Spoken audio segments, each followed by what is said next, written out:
Что хочет лезгинский народ? Вот политическая платформа лезгинского народа, она есть, она готова, или просто мы идем по пути формирования тезисов? Пожалуйста. Но в целом на сегодняшний день политические площадки, именно политические, которые бы подняли бы интересы народа и желание иметь свою республику, государственный формат юридический, пока не существует. Нету такой политической платформы в Лезгине. Не создана. Но мы идем по пути создания, да. Но для этого нужен, чтобы площадка же это не на улице где-то что-то создать, просто вот взять и как годиком сесть в круг. Нет, это нужно провести консультации с соседними народами, которые соприкосновения, заинтересованными лицами, государственными там, и так далее, чтобы они тоже понимали, почему, зачем, для чего, как, что этот народ, в конце концов, имеет свое право. Народ созрел, но народ-то хочет. Да, мы консолидируем. У нас по всей России, и по всей постсоветской пространстве, республиках, везде есть свой лезгинские общины, которые друг друга знают, ну, созваниваются. В любой город приедешь, можно спросить лезгинскую общину, пойти туда, обсудить что-то или там, помочь попросить и так далее. Это тоже консолидация своего рода, да, лезгин на обширной территории. Вот. И чтобы каждый знал. Естественно, есть молодежь, которой самосознание чем больше приходит про историю, про свою вот это, да, они каждый день натыкаются на один и тот же вопрос. Но если мы такой крупный народ, этнос, имеющий свою историю древнюю, свои земли, почему мы не хотим? Где наша республика, где наше государство? В конце концов, где наше юридическое право? Как и все остальные народы, которые имеют на это. Почему мы не имеем? Это вопрос сама по себе приходит, когда самосознание вырабатывается. Сегодня, в отличие, там тоже 90-х годов после развала СССР, да, вот у Лезгин не получилось что-то делать. В отличие от того времени и сегодня, у нас сегодня самосознание все растет и растет у Лезгин. Молодежи особенно растет. Но чтобы это регулировать и точностью нужное русло толкать, нужны много инструментариев разного рода, как и политические, экономические, которых у Лезгин сегодня нету. Отнято. Мы же разделенный народ, как я уже озвучил в первой части, как только столицы перенесли юг-север, мы уже все, из политики вывели нас. Нас не было. Эти 200 лет почти что политики, да, как полноценной лезгинской политики не существовало. Была общая политика российская и советская, и сейчас азербайджанская, российская, дагестанская, но нету полноценной лезгинской политики. Ну, надо эту политику возродить. Я лично считаю, его надо возродить, так как у нас все есть предпосылки, что это можно и правильно, и нужно. Нам нужен свой лезгинский язык вывести на более уровень. По Конституции, что с одной стороны государство, что с другой стороны государство. Если лезгин не субъект, а всего лишь объект, то институализация языка не получается. То есть в учреждениях его не будет использовать. Понимаете? Государственных, я имею в виду. Тогда язык не растет. Ну, это рано или поздно мы будем терять этот язык. Ну, и сами растворимся. Поэтому мы очень такое положение стоим, что нам надо, обязаны, мы должны юридически получить. Поэтому мы обращаемся в мировое сообщество. Вот нам приятно, что вот с Запада есть с кем поговорить, и в других мест есть, и соседи вот, республики. Если Азербайджан заинтересован, наоборот, подавить и гасить, то есть да, в своих политических целях, которым я уже озвучивал, начиная с истории, как они хотят все это потюркизовать и само лезгинский народ. Но другие-то есть же площадки. Армения, Грузия, допустим, Западная, Россия тот же самый. Россия должен быть заинтересован. Почему? Ну, сегодня у России своей политики, геополитики, хоть и нас не ущемляет в Дагестане, да, насчет языка, там, культуры, вот, истории начинает, потихоньку ничего не говорят, пожалуйста, делайте. Но как только политический вопрос поднимается, об ушумлении лезгин Азербайджана. Но Россия на это смотрит с своей точки зрения. Не хочу ссориться. Как бы, да, вот. Нету войны, мирное время. Ну тогда давайте мирно решать. Ну тогда пусть Россия нам тоже сопутствует, откроет какие-то шлюзы, чтобы это мирно донести до этой власти. Что так нельзя. Согласен вы с этим? Ну, и опять же, в силу того, что вот претензии Грузии с Азербайджаном вот тоже происходят по поводу церкви, там, земель, там, границ, приграницы, также с Арцахом. Вот. И у нас, ну, азербайджанская власть надо со всех сторон донести и всем, и соседям, что лучше мирно договориться и прийти к решению, как правильно, правильно, а не то, что какой-то колокольный мы хотим, мы хочу, я хочу.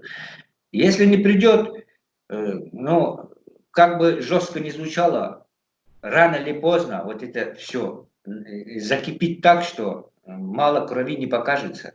Я это знаю. Сейчас я знаю огромное количество молодежи, которые постоянно в общении говорят: ну что там, Олег Алуев, ну что там? Созревает момент, мы готовы. Я понимаю, горит, ну понимают люди, да, уже так нельзя больше, нельзя. Нужно это решение принимать. Но когда я говорю тем, которые в галстуках, будьте добры, обращайте на это внимание, не допускайте до такого накала, что завтра, в самом деле, нам придется, как вот само арцахские вот это вопросы, тоже взять в руки оружие и так далее. Давайте хотя бы мирно, но молчат. Молчат. Но мы будем пытаться в любом случае. Будем пытаться. Смотрите, я понял. Давайте, когда мы говорим политика, первый раз, если вот посмотреть YouTube, все эти передачи, первый раз встречаются в прямом эфире лезгини Армении. Первый раз. Может быть, было, я не знаю, но я не заметил. Если ты можешь напомнить, что была такая-то встреча, я посмотрю с удовольствием. Но я не помню. Это первая встреча, что так прямой идет. Если есть, пожалуйста. Не, есть, там есть, было видео, я точно не помню, 2011 или 2012 года, лезгины и Арцах. Вот, не Армения, а Арцах. Вот были лезгины в Арцахе, оттуда было видео того времени, вот одно видео, одно единственное было, тогда еще Шахназарян, Карин Шахназарян, или как, по-моему, живой был, Царство Небесное. Вот, и он организовал это. Хорошо, теперь я извиняюсь, почему я сказал? Значит, тогда 5 лет тому назад была первая попытка, или 6 лет тому назад он умер, он скончался, вернее, пусть земля будет пухом для него. Хороший был человеком, он такой крепким армянином был, очень крепким. Смотрите, вот мы должны делать какую-то традицию общения. Вот если мы с вами сумеем организовать вот эту платформу, вот делать волевые движения. Я и ты, вот 2 человека, один армянин, один лезгин.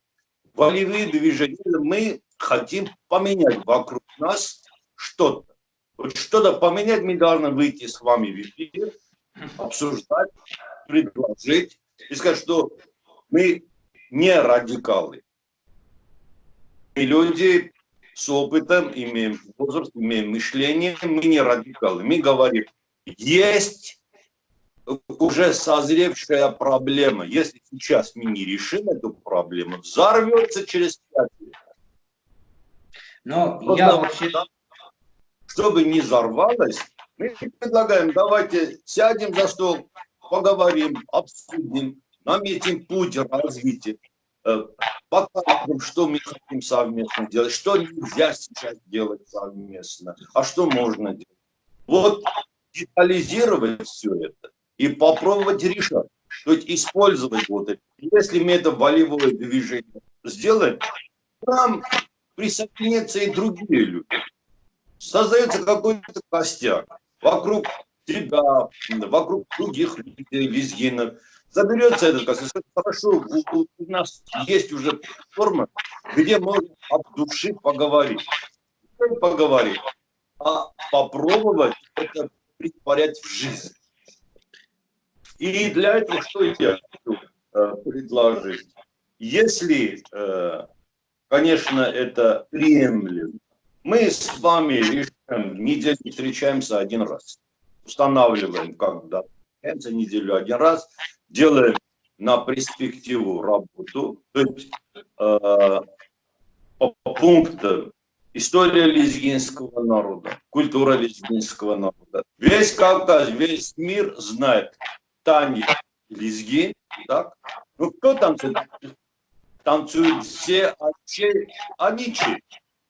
А чей Кавказ? Нет, не кавказский. Нет. Это не...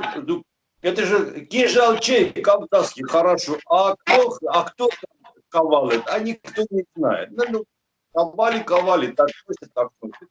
Теперь точно так же танец. Ведь надо идентифицироваться по каким-то ясным признакам. Если сейчас... Я не говорю, что вы стали и сказали, что вы знаете, никто не имеет права с этого дня танцевать лезгинку, надо платить за это танец. Речь не об этом.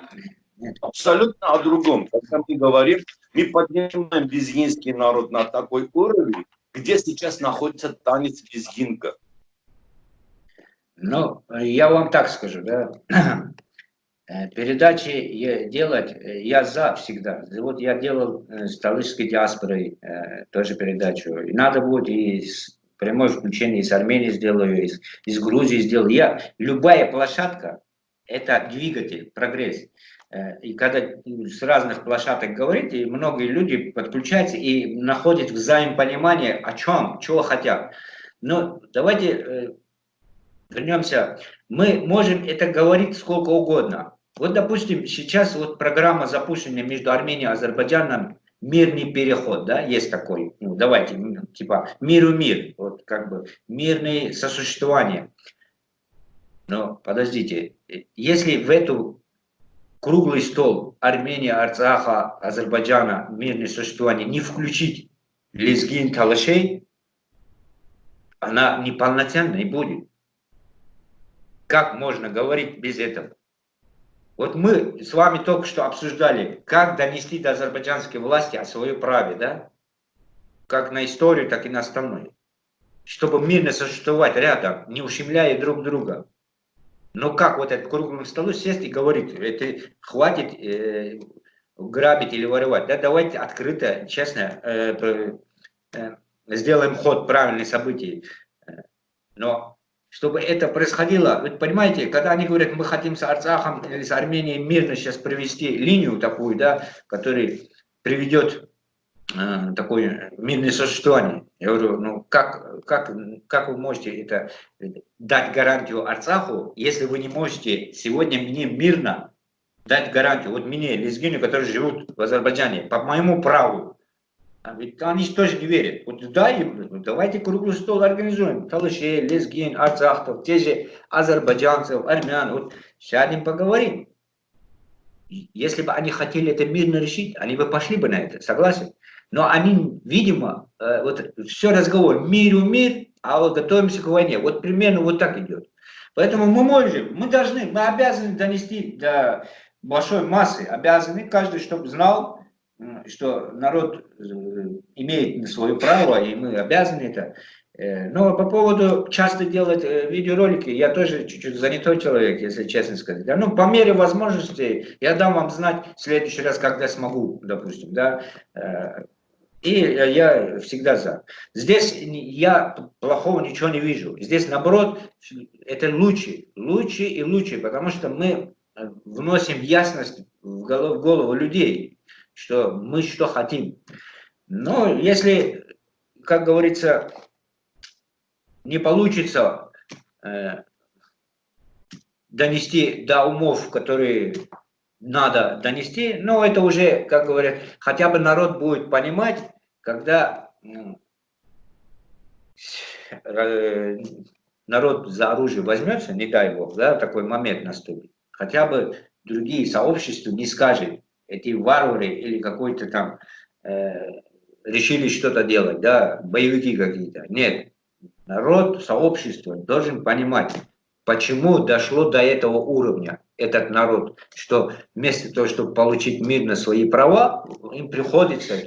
У лезгин сейчас ситуация очень сложная. Мы, если в ближайшие 5 лет, я точно могу сказать, если мы политически этот вопрос нашего народа не решим, дальше под откос пойдет до такой степени, что мы растворимся просто. Это реальная угроза. Даже сейчас в Европе, насколько я знаю, лезгинский язык стоит как один из языков исчезающих. Понимаете? Она исчезает не от того, не просто из воздуха, что мы не хотим разговаривать. Все экономически, политическим давлением это делается. Все это понимают, но все умалчивают. Дай Бог, дай Аллах, что у нас что-нибудь да получится как-то остановить эти экспансионные, вот эти уничтожающие море моменты мирным путем. А дальше уже время покажет. Время покажет. Я услышал тебя. Смотри, мы говорим о темах, которые они взаимосвязаны. Первый вопрос – политический вопрос, я понимаю. Самосознание, опять понимаю. Лезгинский язык, тоже понимаю. Но чтобы обсуждать вопрос лезгинского языка, надо создавать сообщество, академическое сообщество надо создавать. То есть вопрос невозможно просто так взять где-то поднимать. Или этот вопрос можно поднимать в рамках Академии Армении, или в рамках Академии Российской Федерации, или Академии Азербайджана. То есть надо сейчас обрисовать круг этих вопросов. Животрепещущий вопрос образования лезгинского народа на своем родном языке. Хотя бы дети имели возможность обучиться лезгинскому языку и сохранить лезгинский живой язык. Вот это первый вопрос. Если этот вопрос не поднимается, остальные параллельные вопросы постоянно будут парироваться. Почему? Вы поднимаете вопросы, допустим, самостоятельности, хорошо. Но первый вопрос для меня, как человека, как я общаюсь с разными людьми, на каком языке мы общаемся. То есть, если лезгин будет общаться с другим лезгином на русском языке или на азербайджанском языке или каком-то на другом языке, начнется кошмар. Вот в чем высочайшее достижение армянского народа. Мы цепились за этот армянский язык, за это 36 букв. И знаешь, как цепились? Когда армяне встречаются, нет, на ломанном армянском языке разговаривают. На ломанном. Но разговаривают на ломанном, не переходят на другой язык. Просто не переходят. Говорят на армянском языке. Вот армяне, российские армяне, они быстренько обрусиваются. Очень быстро. Но когда они начинают разговаривать, они через одно слово русское, одно слово армянское, предложение на русском, на армянском, попытаются говорить. То есть вам тоже надо, основа, то есть матрица лезгинского народа, это его язык. Будет язык, поколение прочтет, будет общаться на своем родном языке, тогда да, тогда другие вопросы можно решать. 4 миллиона армян отуречены сейчас в Турции. Когда мы с ними общаемся, говорят, вы армяне или не армяне? Ты знаешь, что они не знают ни слова. Единственное, что они говорят, мы армяне, крестятся. Говорят, и так, знаешь, как говорят? Клянусь Аллахом, я армяне, не крестятся. Это и смешно, и грешно, и обидно до слез. Человек должен идентифицироваться, он никак не может. Через ислам не может идентифицироваться, не получается. Через христианство тоже не получается. Языка не знает. Но у него в сознании, что он армянин. Вот пока держит. Но что значит этот армянин, он не знает. 4 миллиона там. То есть это для нас урок. И сейчас вот мы в Европе живем, очень трудно, очень заставляем детей, когда мои приходят, я говорю, разговариваем только на армянском языке. Они говорят, папа, мы не знаем, хорошо не владеем. Есть слова, что не знаем, разговариваем на армянском языке. То есть сейчас надо, на мой взгляд, поднять вопрос языка. То есть корневой вопрос. Если этот вопрос поднимется, остальные вопросы параллельны. Как дерево растет. Корни, потом ствол, потом листья, деревья и так далее. Вот это корневой вопрос. На своей земле, естественно. На своей земле. То есть это наша земля, хорошо. Где наш детский сад? Где наша школа? Где наш класс? Где должны учиться на одном языке? На мой взгляд, вот отсюда надо исходить. И, естественно, вот эту политическую составляющую не забыть. Надо собрать специалистов, если советы. Пожалуйста. Но по поводу языка у нас проводятся такие мероприятия. У нас вот в этом году было сочинение лезгинского языка по всем городам, как в России, как в Азербайджане. Да.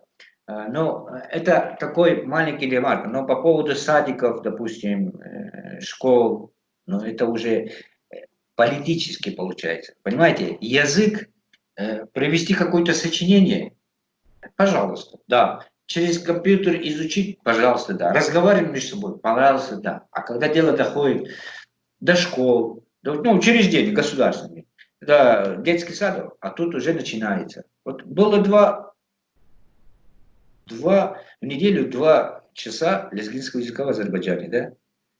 В школе его взяли, сейчас сделали 1 час. То есть это в садике. В садике вообще детская литература, детские, вот, которые читаются, сказки, ну, всякие детям в садике, да, нету на лезгинском языке в Азербайджане, не существует.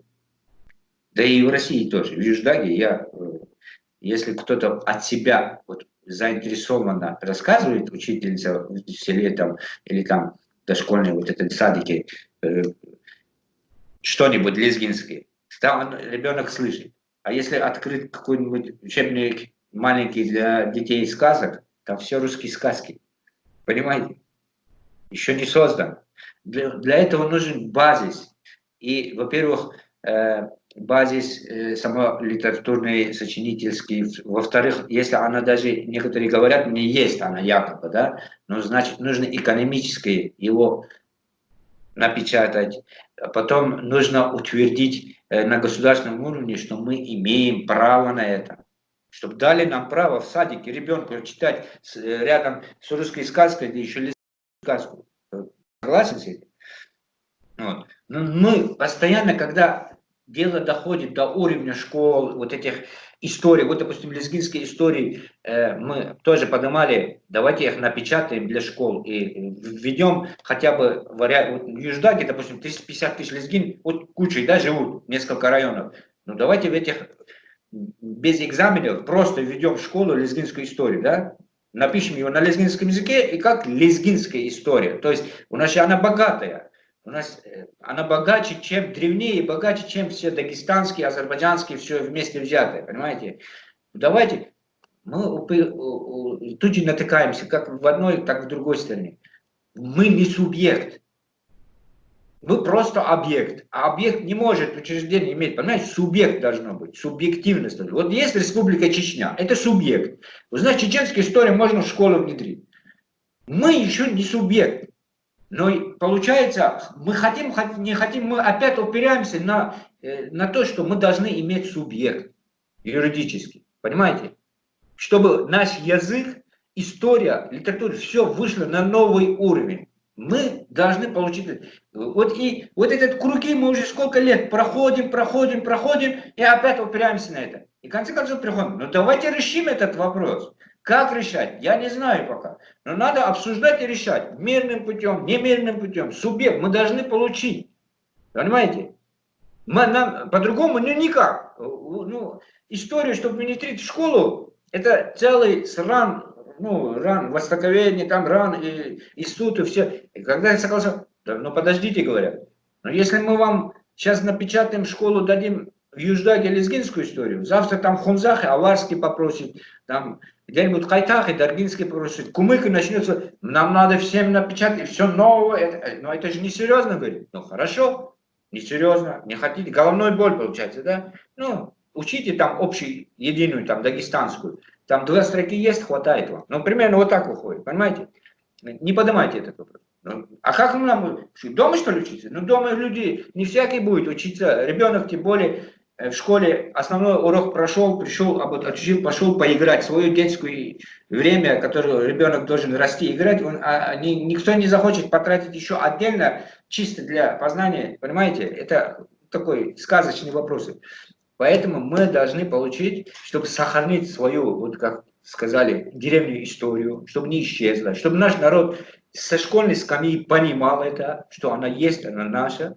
Мы должны это внедрить. А разве внедрить не получается сейчас без субъектности? Значит, наша первоочередная задача сегодняшний день любыми путями получается, нужно получить субъектность. Другого варианта нету.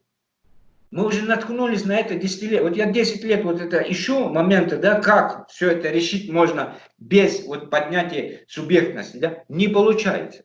Вы понимаете? Да, там сочинение сделали, ну, молодцы, все. Ну что она дает? Ничего не дало, ну там какое-то количество поучаствовали, кому-то некогда, кому-то не захотелось. Это частная инициатива получилась, понимаете? Частный, вот общинный такой.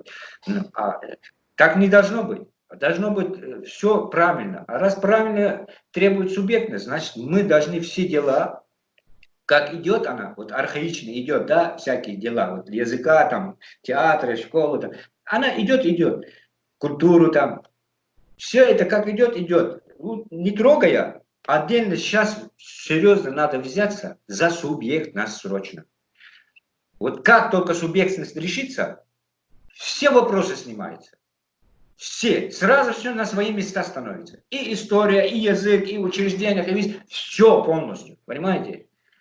Вот единственное, вот, а это самое тяжелое в нашем регионе, как решить субъектность. Ни один не хочет наши земли нам же отдавать. Вот захватили, говорят, все, вы наши рабы, вы наши... вот понимаете, ну... Как бы я это ни говорил, нам нужно это решить. Пока будем говорить и мирно, и со всех разных площадках будем просить, говорить и так далее. Хотя мы уже объяснили, что сколько бы ни говорили, мы понимаем сами в глубине, что нам просто так его не отдадут. Придется нам, как в Арцахе, бунтовать или что, я не знаю. Но это время покажет. Я думаю, геополитически вот эти созрения... Я согласен. Когда мы говорим о субъективности, мы должны понять, то есть, с кем мы должны вести разговор. То есть, это автохтонные народы Азербайджана. Это лезгины, это армяне, это аларцы, это удельные. То есть, те народы, которые были основой для государства Азербайджана. То есть, этносостав. И теперь надо поднять вопрос о национальной идентификации. Обязательно. Трудно, легко это поднять этот вопрос, поднять, что невозможно в течение там 100 лет лезгины были 100 тысяч, теперь опять 100 тысяч. А куда делись остальные лезгины? Ну куда делись? Они превратились в армян или азербайджанцев? Или они сотворят, они вот так рассосались, вот это 8 миллионов, что говорят. Возможно. Давайте идентифицировать. Вот есть вопросы, которые поднимаются, должны подниматься поочередно. Первый вопрос – национальная идентификация. Второй вопрос – право регенерации наций на своей территории. Что значит? Вас говорят, идите в Владивосток, живите там, в Владивостоке. Это большая Россия.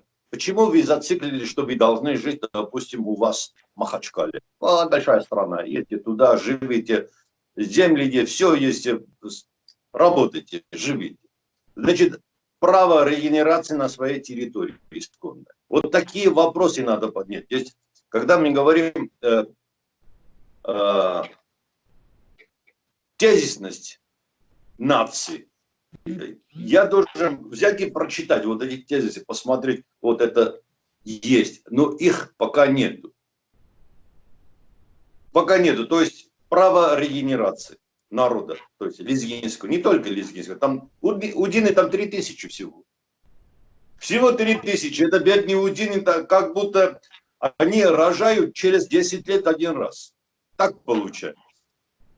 То есть право нации на регенерацию, первое. Это первое. Второй вопрос. Признание существования этих народов на этой территории. То есть автохтонность принимать, как коренные народы. Вот эти вопросы поднимаются на каких-то уровнях. И дальше уже с соседними народами работать. То есть с Арцахом, с Арменией работать, с Грузией работать. То есть грузинам сказать: дорогие грузины, хорошо, ладно, вы сейчас так. Но до поры до времени еще кусочек оторвут от вас. Дальше что? Дальше что? Ничего не сможете делать. Россия оторвет, там, Турция оторвет, неважно, Азербайджан оторвет, но нацелены на то, что должны оторвать кусочек. Что вы не оторвали, надо будет консолидировать и работать. Поднять эти вопросы, и главный вопрос – федерализация Азербайджана. То есть это фишка. Федерализация. Все, если поднимается федерализация подразумевает, что там есть субъектность уже. Да. Субъекта нету, есть право субъектности. Да. Это армяне, это лезгины, это авар, это сами азербайджанцы. А ну покажите территорию азербайджанцев, исконно. Нету, эти педагоги вообще ничего. В целом, если поднимется вопрос субъектности, там, наверное, попутно останется. Если... Ну, да.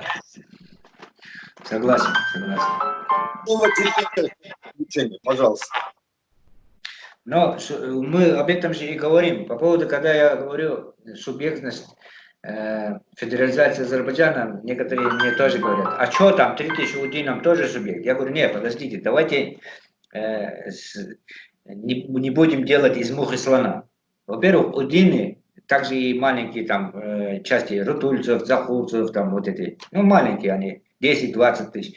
Это лезгинские народы близкие. У нас корень языка один. Если институт субъектности получим и институт лезгинского языка мы поднимем на уровень, там автоматически самосохранение пойдет и удинского языка, и загурского, и так далее.